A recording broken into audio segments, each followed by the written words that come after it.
Hello guys! For today's video, tutulong po tayo maggagawa ng pansit malabon na may favorites. Yan, pinaprepared ko na ang kalamansi. Hiniwa-hiwa na natin ng 2 kilong kalamansi para yummy. Yan, nakaready na. Nilagyan na ng paminta ang noodles ng malabon. Yan pa ang isa.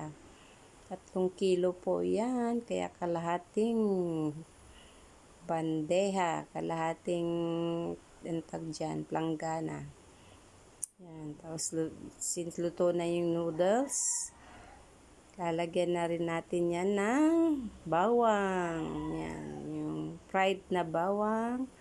Tapos nilagyan na rin ng chicharon. Yum, yum, yum. Pag natikman nyo yan, guys, napakasarap niyang malabon na yan. Yan talaga ang pinakapaborito ko sa lahat ng pansit. Yan, giniling na baka. Ilalagay na natin ng giniling na baka.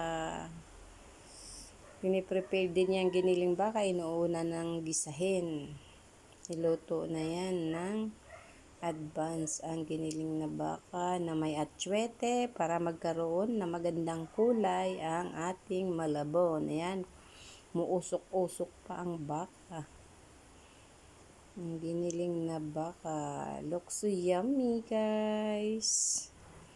Ang gusto ko na agad kumain. Yan, nalagay na rin natin ang pechay. Ang pechay pinapakuluan din, tapos hulog na din yung tinapang galunggong.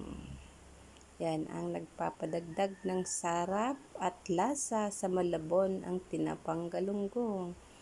Halo-haluin na natin dahil napakadami niya, mabigat, mahirap haluin.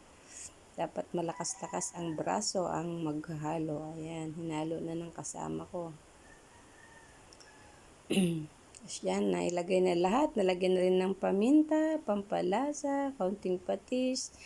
Yan na po siya. Kulang na lang po natin ay ang itlog. Nakalaga pang itlog. Yan, okay na. Pero pwede na rin kainin kahit wala pang itlog dahil masarap na yan.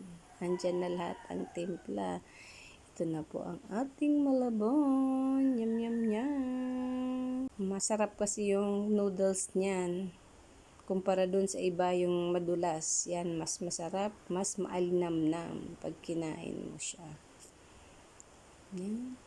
Tapos nakalaga na tayo ng itlog, lalagay na rin natin ng itlog. Yan na, ready to serve na. Thank you guys for watching. Bye-bye.